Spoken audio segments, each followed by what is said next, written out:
आज की इस वीडियो में आपको बताऊंगा कि हर साल हजारों बच्चे कौन सा वो तरीका फॉलो करते हैं सही से तुक्का लगाने का, जिसकी वजह से बिना पढ़े भी वो पास हो जाते हैं। कि पॉजिटिव वर्ड कौन से होते हैं और निगेटिव वर्ड। अब मान लो आपने सीटेट में कुछ पढ़ा ही नहीं, आपको कुछ पता ही नहीं है, अब जो अभी पॉजिटिव निगेटिव आए ना, अब उसी पे ध्यान देते हैं। लेकिन मैं आपको बता दूं मेरे भाई, आप सिर्फ थोड़ा सा दिमाग लगा के हिंदी इंग्लिश जो आपके मेरे दोस्त 15-15 पैसेज के होते हैं ना, यानी 30 क्वेश्चन में आप बड़े आराम से 27 प्लस प्रश्न ला सकते हैं। हेलो स्टूडेंट टीचर्स, एक बार फिर से आप सभी का स्वागत है आपके अपने यूट्यूब चैनल पर जिसका नाम है ट्रेनिंग जंक्शन। आज की इस वीडियो में मेरे दोस्त बात करने वाले सीटेट का पेपर होने वाला है और बहुत सारे बच्चों के मैसेज आ रहे हैं कि सर मेरे सीटेट एग्जाम की तैयारी नहीं है, क्या मैं पास हो सकता हूं। और मेरे दोस्त आज की इस वीडियो में आपको बताऊंगा कि हर साल हजारों बच्चे कौन सा वो तरीका फॉलो करते हैं सही से तुक्का लगाने का, जिसकी वजह से बिना पढ़े भी वो पास हो जाते हैं। तो आज की इस वीडियो में मेरे दोस्त मैं आपको तुक्का लगाना सिखाऊंगा और याद रखिएगा, अगर आप इन स्टेप को फॉलो करते हैं तो आपका 100% तुक्का लगेगा और आपके 40 से 45 नंबर पेपर में आपके बढ़ जाने वाले हैं। क्या तरीका है मेरे दोस्तों, आइए एक एक करके देखते हैं। और याद रखिएगा, इन पॉइंट्स को अगर आपने सही से समझ गए ना, तो आपके 100+ मार्क्स लाने से कोई रोक नहीं सकता है। तो सबसे पहला मेरे भाई आपका आता है क्या, सभी प्रश्नों को सही से पढ़ना, ऑप्शन एलिमिनेट करके उसके बाद टिक लगाना। देखो सबसे पहली गलती आप यही करते, क्या आपने क्वेश्चन पढ़ा, बिना ऑप्शन को ध्यान दिए आप हड़बड़ाहट में तुक्का लगा के आगे बढ़ गए। जबकि मेरे भाई मैं आपको बता दूं, सीटेट जो होता है, एक तो 75 क्वेश्चन आपके पेडागॉजी के, और जो 75 क्वेश्चन होते हैं ना, मैक्सिमम वो आपके सामाजिक लेवल यानी व्यवहारिक होते हैं। और इसमें भी मेरे आपके दोस्त आपका पॉजिटिव और निगेटिव वर्ड आते हैं। अगर आप उनको ध्यान से पढ़ के ऑप्शन में एलिमिनेट करके लगाते हो तो बड़े आराम से आपका सीटेट एक बार में निकल जाएगा और 100+ का आपका टारगेट हो जाएगा। अब बोलो सर पॉजिटिव निगेटिव वर्ड क्या होते हैं, तो मेरे दोस्त मैं आपको दिखा देता हूं कि पॉजिटिव वर्ड कौन से होते हैं और निगेटिव वर्ड। इसके बाद मैं दोस्त आपको दिखाऊंगा कि प्रश्न में आप इसका प्रयोग कैसे करेंगे।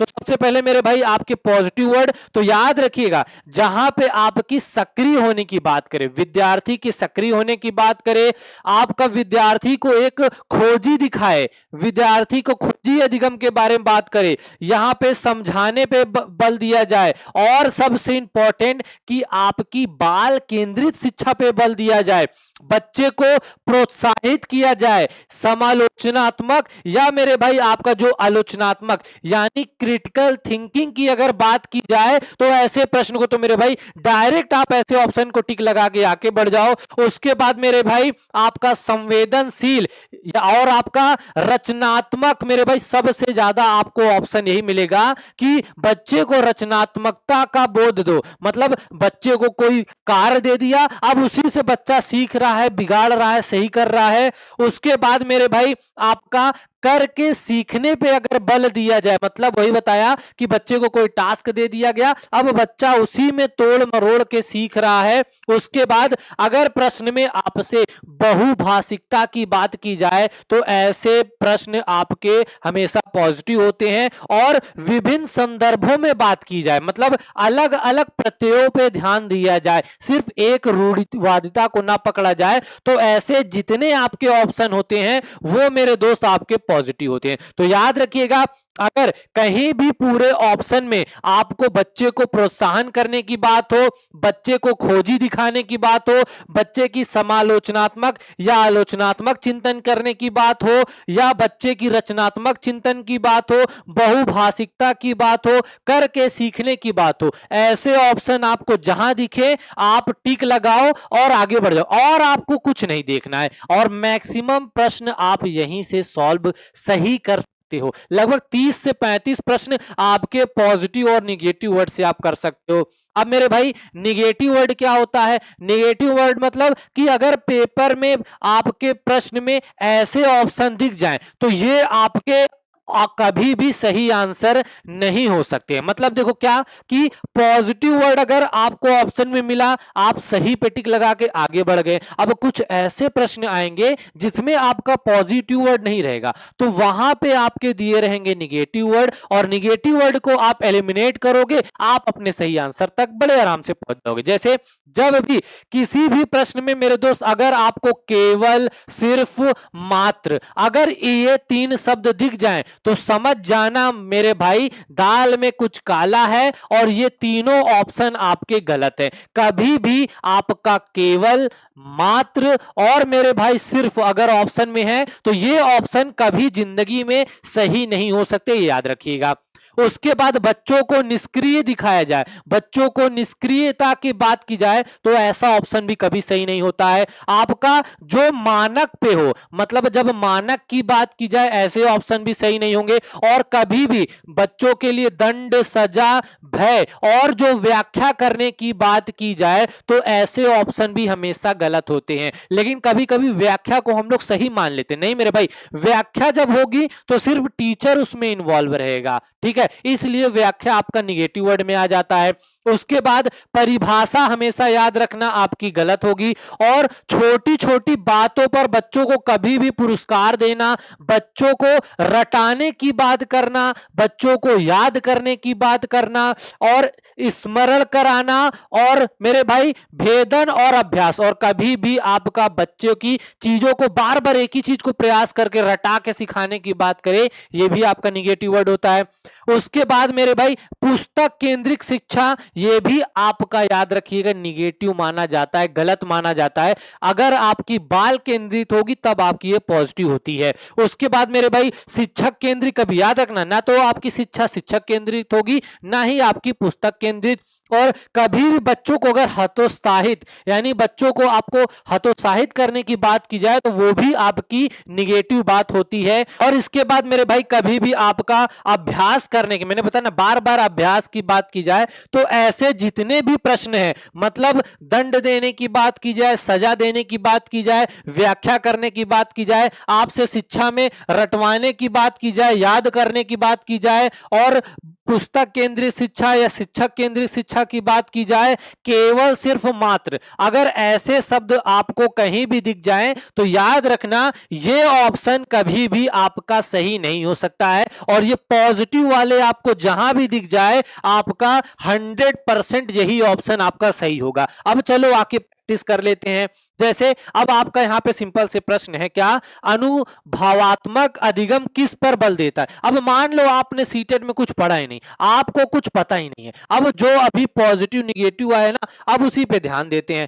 पहले यहां पे बच्चों के अधिगम पर शिक्षक, देखो शिक्षक के नियंत्रण करने की बात कर रहा है, यहां पे बच्चों को बांधने की बात कर रहा है, आपका निगेटिव वर्ड है, ये ऑप्शन आपका हो नहीं सकता है। दूसरा, सीखने में पुनर्बलन की भूमिका, अब यहां देखो अनुभवात्मक, अनुभव की बात कर रहा है तो अनुभव बच्चा क्या आप उसको पुनर्बलन देके बच्चा सीख जाएगा, बोलोगे नहीं सर, तो ये भी आपके गलत बात कही गई है। तीसरा देखो यहां पे आलोचनात्मक लिख गया, अब आगे पढ़ने की जरूरत नहीं है, आपको आपका पॉजिटिव वर्ड मिल गया, आपको वहीं पे टिक करके आगे बढ़ जाना है। क्या आपका समालोचनात्मक, आपका आलोचनात्मक यानी क्रिटिकल थिंकिंग की बात करें, सक्रिय, खोजी, बाल केंद्रित बात करें या रचनात्मक या बहुभाषिकता की बात करें, ऐसे सारे वर्ड यहां दिखे वहीं आप सही लगाओ और आगे बढ़ जाओ, पीछे मुड़ के आपको देखने की जरूरत नहीं है। इसके बाद मेरे भाई तीसरा चीज आता है आपका हिंदी और इंग्लिश पैसेज का। इसको देखते बाद बच्चे ही बोलते अरे बाप रे क्या देख लिया, मतलब ये क्या आ गया पेपर में जो हमसे सॉल्व नहीं हो रहा। लेकिन मैं आपको बता दूं मेरे भाई, आप सिर्फ थोड़ा सा दिमाग लगा के हिंदी इंग्लिश जो आपके मेरे दोस्त 15-15 पैसेज के होते हैं ना, यानी 30 क्वेश्चन में आप बड़े आराम से 27 प्लस प्रश्न ला सकते हैं। और मेरे भाई पैसेज सॉल्व करने की भी आपका तरीका है, आपका ट्रिक है, मात्र 5 स्टेप होते हैं और मोस्टली बच्चों को ये नहीं पता है। तो भाई ये सारी ट्रिक मैं आपको एक अलग से 3 बजे की आपकी पैसेज सॉल्व करने की ट्रिक वाली वीडियो आएगी, इसमें मैं पूरा आपको सिखा दूंगा कौन कौन से तरीके होते हैं, कैसे आपको पैसेज को सॉल्व करना है जिससे आपका एक भी प्रश्न गलत ना हो। दूसरा मेरे भाई शाम को 9 बजे मेरे साथ आप लोग लाइव जुड़ जाइएगा, जिसमें मैं आपको 21 30 जनवरी और जो आपका अगस्त वाला पेपर हुआ था ना, उसके जितने भी आपके पैसेज के प्रश्न आए थे, 15 आपके 30 प्रश्न मेरे भाई जनवरी वाले और 30 प्रश्न आपके अगस्त वाले, इन सभी 60 पैसेज के प्रश्न को मैं आपको सॉल्व करके भी दिखाऊंगा, और जो आपकी पैसेज सॉल्व करने का ट्रिक होती है, तरीका होता है, उसको उसमें फॉलो करवा के दिखाऊंगा, ताकि जब आपके पेपर में पैसेज आए उस तरीके को आप फॉलो करो और एक भी प्रश्न किसी भी दोस्त का गलत ना होने पाए। तो मेरे भाई इसके लिए आपको ये दोनों वीडियो देखनी पड़ेगी। इसके बाद आगे बात करते हैं मेरे भाई। अब देखो आपका एक और, जैसे ये वाला प्रश्न लिखा है ना, इस तरह से कम 15 से 18 प्रश्न पूरे आपके 150 क्वेश्चन में आएंगे। तो ऐसे प्रश्न में आपको करना क्या है, जानते हो क्या करना है? आपको कुछ नहीं करना। अब यहां पे जहां भी आपको दिखे, क्या आपका ए और आर दोनों सही है और आर ए की व्याख्या करता है, जहां पे आपको ऐसा ऑप्शन दिखे टिक लगाओ, आगे बढ़ जाओ। मैं फिर से बोल रहा हूं, आपके 15 से 18 प्रश्न ऐसे आएंगे जिसमें से याद रखना आपके 10 से 12 ना आपका यही वाला ऑप्शन सही होगा, ए और आर दोनों सही है और आर ए की आपकी व्याख्या करता है। ना हो तो प्रीवियस ईयर के पेपर उठा के देख लेना।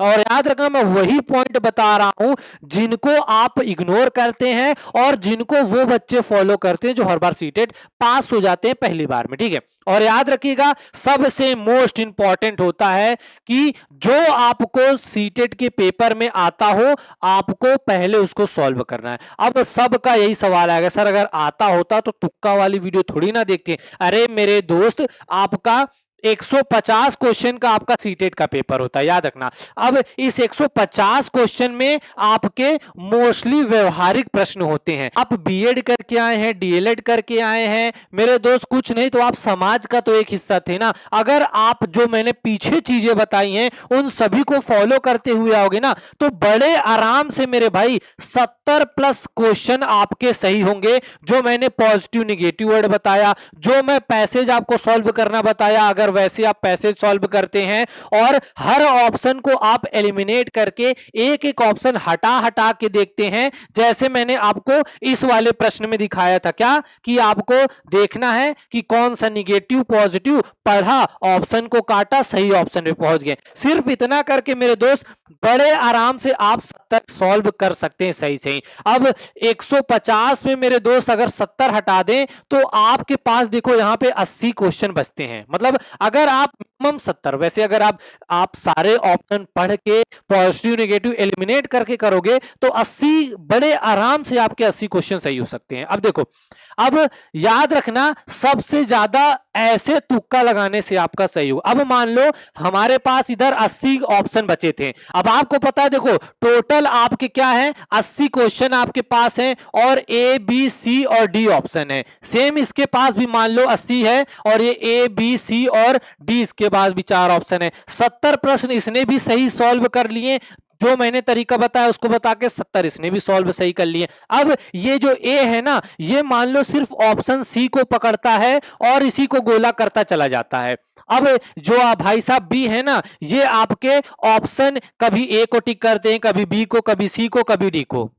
अब याद रखिएगा आपके 80 क्वेश्चन हैं, 4 ऑप्शन हैं, इनको जब डिवाइड करोगे ना मेरे भाई तो आपका लगभग 20 प्रश्न सही होने के यहां से आपके चांसेस हैं। ये मिनिमम बता रहा हूं 20, कभी कभी तो 24 और 25 भी सही हो जाते हैं। लेकिन ये जो बी भाई साहब है ना, ये जो अगड़म बगड़म कर रहे हैं ना, या तो याद रखना इनके 3 से 4 प्रश्न सही होंगे या तो इनके 0 सही होंगे, लेकिन इसके 100% सही होंगे। तो यही आपको करना है। आप पहले जो प्रश्न आ रहे हैं जितने हो गए हैं, और लास्ट में मेरे दोस्त जितने भी प्रश्न बचे ना, आप एक ऑप्शन को पकड़िए और उसी को तुक्का लगाइए तो आपका 100% सही होगा। और जितने भी बड़े बड़े टीचर हैं मेरे भाई, आप उनका वीडियो देख लेना, उन्होंने भी तुक्का लगाने के लिए सबसे बेस्ट तरीका यही आपका बताया है। अभी मेरे भाई आपसे मैं जाते जाते एक 3 बातें जरूर बोलूंगा, आप इसको याद रखिएगा। क्या कि आपका याद रखिएगा सीटेट में माइनस मार्किंग नहीं है, तो आप 150 में से 150 को सॉल्व करके आइएगा। दूसरा, आप बीएड डीएलएड किसी ना किसी कॉम्पिटिटिव एग्जाम की तैयारी करके आए हैं और आप एक समाज का हिस्सा हैं। और सीटेट में मेरे भाई जो 75 क्वेश्चन पेडागोजी है ना, ये आपकी समझ और आपके व्यवहारिक ज्ञान पे आधारित होती है। अगर आप ऑप्शन को ध्यान से देखोगे तो आराम से इस 75 में ही मेरे भाई आप 60 प्लस क्वेश्चन कर सकते हो, लेकिन आपको खुद पे बिलीफ लाना पड़ेगा। और मैं बार बार बोलता हूं, सीटेट सबसे आसान पेपर होता है, क्योंकि मेरे भाई इसमें आपके 75 व्यवहारिक क्वेश्चन होते हैं और इसमें आपको कोई गुणा गणित नहीं करना है। आपको 4 ऑप्शन दिए हैं, 4 में से कोई एक आपका सही है, जो सबसे पॉजिटिव आपको दिखे उस पे टिक लगाओ, आगे बढ़ जाओ। ताकि मेरे भाई आपको जो 3 है आपके मेन पॉइंट, जिससे हर बार आप सीटेट पास कर सकते हैं। सबसे ज्यादा आप पेपर का ऑफलाइन है तो आपका टाइम मैनेजमेंट, उसके बाद मेरे भाई जो पैसेज के हिंदी और इंग्लिश के 30 क्वेश्चन होते हैं ना, इसको मत गलत करना भाई, बहुत आसान सा मेथड है, आप 26-27 सॉल्व कर सकते हो। शाम का वीडियो एक बार देख के तो देखना। और इसके बाद मेरे भाई एलिमिनेशन मेथड, जो मैंने आपको पॉजिटिव और निगेटिव वर्ड बताया। और अगर इन सभी चीजों को फॉलो करते हो, खुद पे भरोसा करते हो, मेरे भाई आपका सीटेट पहली बार में निकलेगा भी और अच्छे खासे नंबर आप सभी के आएंगे। ठीक है मेरे भाई। बाकी अगर वीडियो अच्छा लगा तो वीडियो को लाइक करिए, चैनल को सब्सक्राइब करिएगा और आपके जितने भी भाई बहन हैं जो सीटेट का एग्जाम देने जा रहे हैं उन तक वीडियो शेयर कर दो, या जो सीटेट देने वाले हैं उन तक शेयर कर दो, ताकि वो अपनी अगले एग्जाम की ऐसी प्रिपरेशन कर सकें। और जिनका अभी एग्जाम है उनको तो जरूर शेयर कर देना मेरे भाई, कि मान लो अगर अभी तक उनको कुछ नहीं पड़ा है, अभी उनको डर लग रहा है कि सीटेट हम फेल हो जाएंगे, लेकिन सिर्फ इन सभी तरीकों को फॉलो करके पहली बार में सीटेट में 100 प्लस लाएंगे और पहली बार में सीटेट वो सब पास हो जाएंगे।